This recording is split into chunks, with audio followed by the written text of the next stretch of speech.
The Square Ball Podcast. Welcome to the show. This one is brought to you in association with West Yorkshire Electrical. If it's got wires in it, they will work with it. Fully accredited electrician, also with a team of roofers inside the business. Have a look at wyelectrical.co.uk for details. And of course, tell them that we sent you. You can find them on your social platforms as well. Right then, Phil Hay, you are in a car park in Coventry. What a glamorous setting. People think it's all rock and roll for you and the Athletic, and wow, this is no different, and so on and so forth. But you are straight out of the press box. That's the tone of this show, the view from the press box. A couple of questions to throw at you then, if I may. Number one, what was Farke's tone like in the post-match press conference? And second of all, is this a time for cool heads? Oh, it's definitely a time for cool heads. His talk was quite reflective, actually. I sort of asked him afterwards, what do you say to the players now to make them think that this is going to turn again in the last 5 games, which it clearly has to now if Leeds are going to get back into the top 2. And I don't think anything about this season makes you think that there isn't some way to go in this race yet. It's moved constantly. And his answer was that he didn't think it was in any way the time for kind of tub-thumping messages or kind of messages of defiance. He sort of said, I want us to stay really humble after this defeat, even though it's, first defeat in 16, going back to December.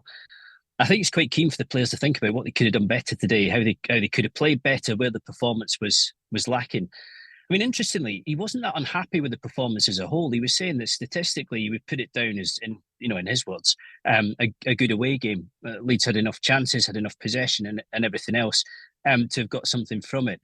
But he was fairly honest, I thought, when he said that, the kind of key and decisive duels, to use his word, had gone against Leeds. I think deep down, he didn't feel that there was the same energy or intensity from, particularly, I think, some of his attacking players that Coventry were getting from Ellis Sims and Haj Wright in particular. They're a very good side, Coventry, and I felt that when they were at Elland Road earlier in the season. I thought they were worth the point. I thought, with the exception of Cardiff on the first day, and certainly since, Farke got his squad and his plan together, I think they've come as close as anybody to actually doing a number on Leeds and winning at Elland Road. So we said beforehand in the podcast on Thursday that this was arguably and perhaps the most difficult game that Leeds had left. And I think that was borne out by the way it went today. Yeah, it wasn't a particularly enjoyable experience, I didn't find, from a Leeds perspective. And yet, weirdly, we could have got something out of it then towards the end. But if it just felt like it was too little too late in the end. If we'd have carried on playing, you could have seen us scoring again, perhaps, couldn't you? Yeah, I think so. Cheap goals, and Farke was making that point himself, particularly the first one where, Meslier went looking for that corner a couple of times and really didn't get close to retrieving it. And likewise in the second half, just a mess of defending. I think Coventry will put that down as a very good goal. Nice cross to the back post and a good finish from Wright. But Leeds nowhere near as organised and as tight as they have been at the back. I think they're a good blend, Coventry, of skill and strength, and they were certainly aerially dominant against Leeds early on. Leeds actually started fairly brightly. I thought it was quite a good opening 5 minutes from them, but the first goal really did set the tone. And we, just as the halftime whistle went, or as it was about to go, we saw Chris Domagala, Farke's performance coach, run into Connor Roberts, and it seemed pretty clear at that point that he was saying to him, look, there's going to be a change at halftime. That's very unusual for Farke. We got used to some really, really early and ruthless substitutions when Marcelo Bielsa was head coach. Farke's kind of the opposite. He prefers to lay his plan out at the start of the game and to see it figure itself out and sort itself out if it's not quite working. But I think the change of Connor Roberts for Kamara at halftime told you that it wasn't going in the right direction, and he didn't think so. I thought the appearance of Pirro and Matteo Joseph made a bigger difference, and I do think with hindsight that those substitutions could have come earlier, might have helped to have had fresh blood on the pitch earlier, because Coventry started to go backwards in the last half hour. They started making strange decisions, poor touches in risky areas around their box, and it was inviting Leeds on. And you can't deny that was a massive, massive chance for Pirro at 2-1 right at the end, that you assumed he would score. It really was a bit of a sitter, that. One of the things I mentioned on the match ball, Phil, a question I posed to Michael in Moscow was, do you think that maybe the moment at which we went 2-0 down, we should have maybe rolled the dice at that point and given ourselves that extra 15 minutes to try and turn that game around? Because we knew what script it was going to follow. It was going to be the throw everything at the wall and see if something sticks approach. Yeah, and I think that's what I was getting at. They did look better with Pirro and Joseph on the pitch, looked more dangerous, a bit more overwhelming. And you did start to feel like a goal, at least one goal might come. And it's just not Farke's style, really, is it, to gamble that early or to gamble so dramatically? I think even the early change at half time is kind of a break from tradition, certainly in terms of this season. You know, if there's one thing we've learned about him this season, it's that he doesn't tend to be rash when it comes to changes, and he doesn't tend to rush into reaching for his bench. But they were better; they were more effective with those two on the pitch. And there is, you know, as I said, absolutely no denying that chance for Pirro at the end should have been 2-2. You mentioned before about the possibility of the season turning in the last 5 games. The fact is, it's going to kind of shift game to game anyway, isn't it? So it feels more like just kind of deep breath, strap yourself in. I don't know. That's where I am anyway. That we could see things move, you know, again on Tuesday, but again, it could flip again for the weekend game. So it's very, very easy, I suppose, to get caught up in negative thoughts off the back of a defeat and feel like that the world's collapsing. But it's not, is it? There's still distance left to run. There will be more twists and turns, which is something that even like Maresca at Leicester sort of hinted and said it'll be closer than you think, even when we thought they were in a position of incredible strength. And obviously they got their win late on Saturday, which was to their benefit. But of course, Ipswich lost. Well, this is it. I think I certainly feel like it will twist again, because it has done kind of game after game, like you said. It doesn't feel like very long, and it isn't very long since we were all wondering whether panic was going to set in at Leicester. And suddenly they're back at the top of the league, and Leeds are back down to third, having been top after the win over Millwall, when they just look so strong and comprehensive without looking brilliant in every game. And I think it's fair to say that since the international break finished, they've had to dig deep, and they've had to kind of excavate the resources of stamina to get through the 2 games against Watford and Hull, which, you know, I think by the end of them, 4 points in those 2 games seemed good enough, you know, and it kept Leeds in the position that they wanted to be in. Didn't have enough to dig it out today. And I think Farke's point afterwards was that, you know, it doesn't need to be the end of the world. It certainly doesn't need to be game over in terms of chasing the top 2. I think the one thing that will frustrate him today is that Ipswich away at Norwich was exactly the sort of fixture when you thought the points would go begging for them, exactly the sort of fixture you thought they might lose. And because they did lose it, it created a really big opportunity for Leeds today. I found it quite fascinating afterwards, actually, that Mark Robbins, who, I don't know, it just seems like a perfect fit for Coventry. The squad seemed to suit him. He seems to suit the squad. They definitely know what they're about. And they seem to properly understand what it is that he wants them to be doing. He said that they paid a lot of attention to the result at Carrow Road because it had an influence on the top 6, with Norwich in 6th place. And he said, you know, we'd taken a close look at that because we knew after it that we needed to win. You know, we needed to beat Leeds. And I asked Farke about that, you know, how much attention they'd paid to the game at Carrow Road. And he said, you know, we were aware of it, very much so. You know, it wasn't as if we weren't paying attention to what was happening there. But he didn't think it was an influence in terms of Leeds' own performance today. He didn't think it affected them. And I guess it's very easy to draw that conclusion that it, you know, increased levels of tension or put the pressure on slightly, knowing that, you know, the opportunity that was in front of them. So I suspect that today that result at Carrow Road probably worked for Coventry more than Leeds, if indeed it worked for either side. Well, why shouldn't it have worked for Leeds though? What is it about, you know, Leeds that meant we weren't able to step up? Well, I guess it's the tension, and you know, Farke didn't think this was the case, but I guess it's the tension that creeps in naturally when you realise that a win today might be decisive or might break the camel's back when it comes to teams below you. I suppose it goes back a little bit, doesn't it, to that game against Barnsley at Ellen Road, the last game before promotion, when it was all there for an extremely talented, very, very good, reliable Leeds team who did the best to make an absolute meal of that game on the night. And, you know, that psychologically, that can happen. As I say, Farke was saying to us, he didn't think that was particularly a reason or a factor in the game today. But I certainly think Leeds have played better than this many, many times this season. And on to Tuesday then, no time to dwell on it, which I think in this case is probably for the best. Do you agree? And, yeah. And a Sunderland side who basically have got nothing to play for now. They're on 52 points in 13th position, away off the playoffs, and a good 10 points clear of relegation. And it's a bit of a bum fight down there as well. So they're not going to get sucked into that, I wouldn't have thought. No, they're definitely not. Definitely not going to make the playoffs. You would like to think that Blackburn after them as well have enough to be safe as well, and that from their perspective, that's a slightly dead game, if absolutely not for Leeds. But it's down to that stage of the season now where I think even Farke would accept that it's fair and reasonable to look at the table and to assess what happens next. And this might well swing in a way that leaves Ipswich or Leicester needing the same in not so very long. But for now, the way things stand, Leeds need, it's not a case of being behind the eight ball at the moment, I don't think, but they do need somebody else somewhere else to miss something.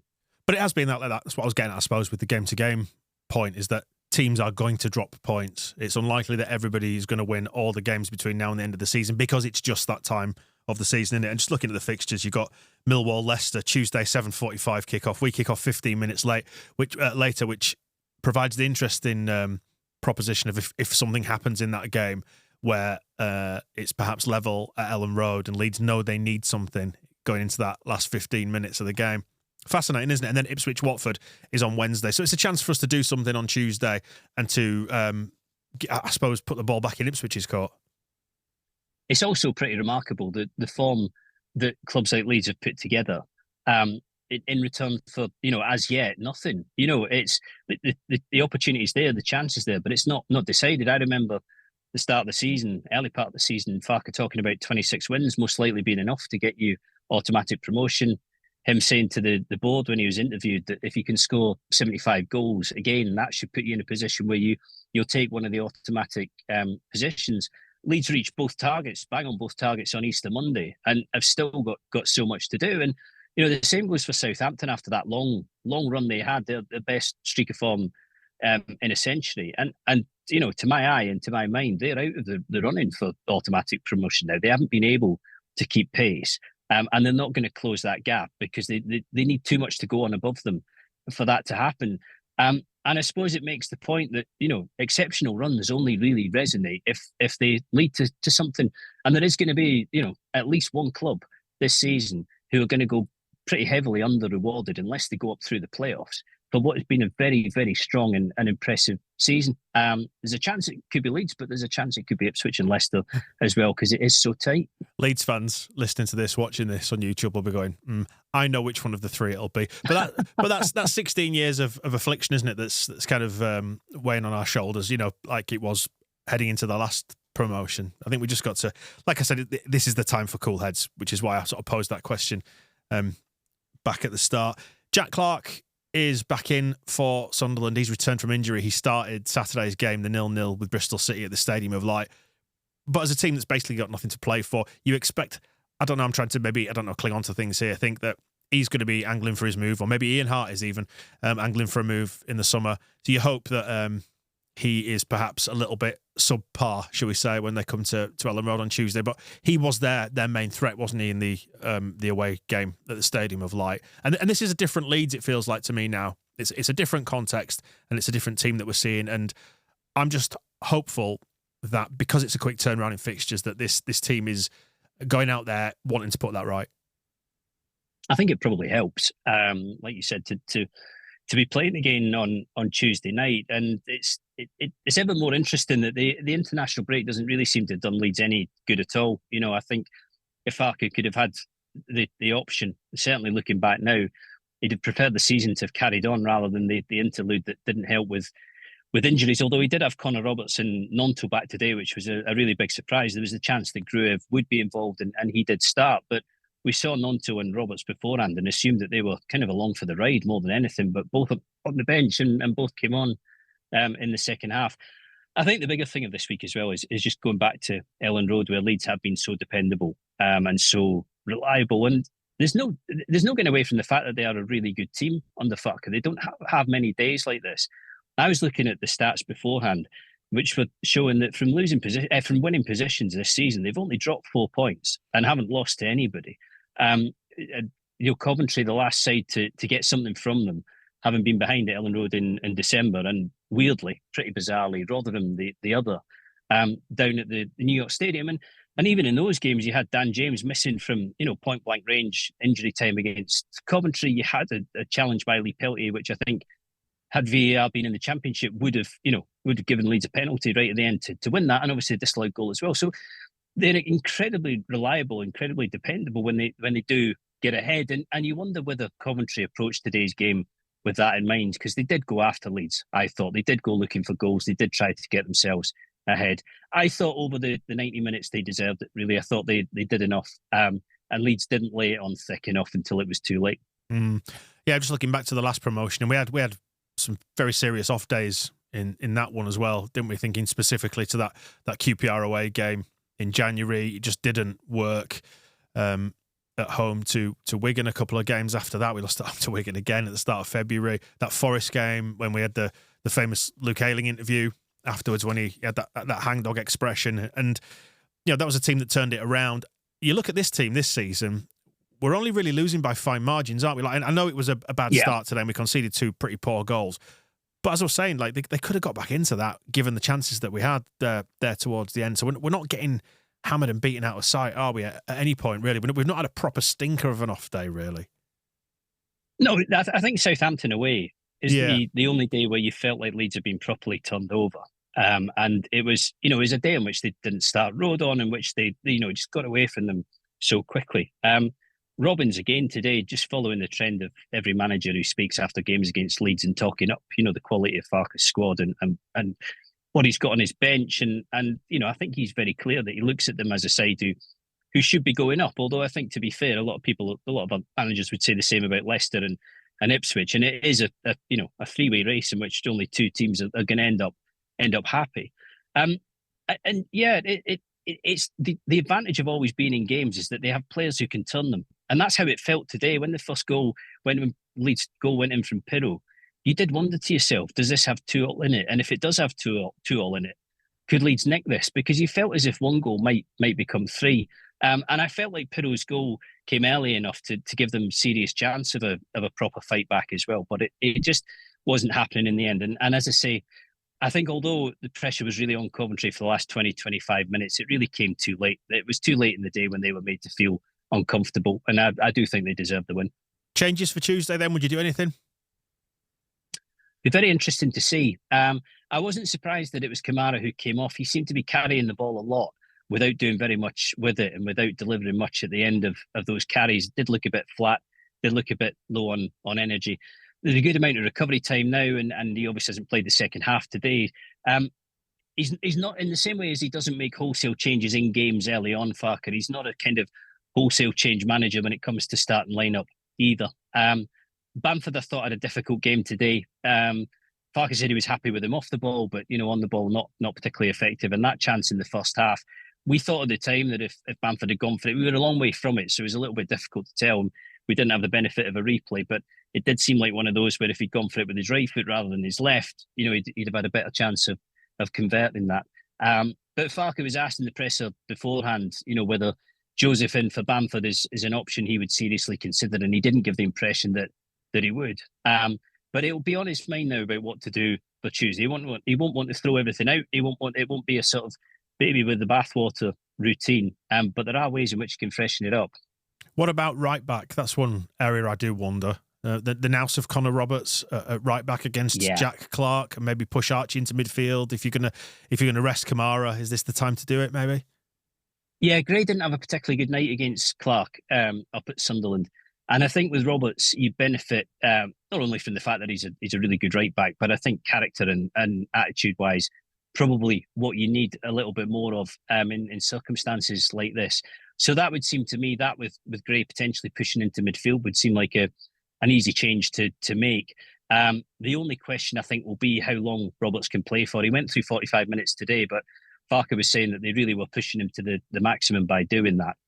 Because I think he'd only had one training session before the weekend, but that's probably the area to keep an eye on. I mean, Farke himself is really experienced in these situations. He's been through promotion twice with Norwich already, but the difference this time around was that by this stage of the season, certainly in his second promotion in 2021, Norwich were basically home and hosed by this point. They're very, very close to getting it done, whereas it's far more on the line as it stands.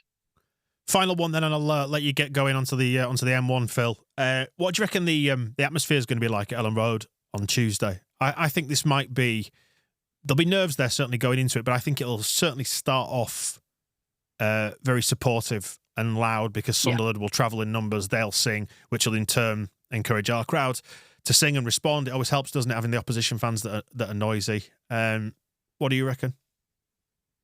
It'll be a slightly weird night because, without any doubt, people will be following what's going on elsewhere. Because you can't not at this stage. I'm with you. I think it will start very supportive. I think the way in which the atmosphere goes will depend entirely on how Leeds play. If the performance exudes confidence and Leeds get in front, then that will help massively. If the performance is nervy, then you've seen it before. That tends to transmit to the stands as well. But I've seen the crowd at Ellen Road, play big parts so many times over the years, and most recently against Leicester in that 3-1 win a few weeks back.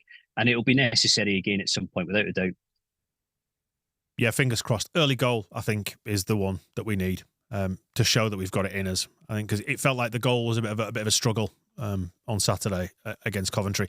Get that early goal, lay down the marker, set the tone for the game, and I feel like as well we're due to spank somebody this season. I think this would be a really good time to do it. Absolutely perfect, wouldn't it? Absolutely perfect. I mean, it's almost every time I look through the stats and the numbers, and you can apply this to Leicester and Ipswich as well.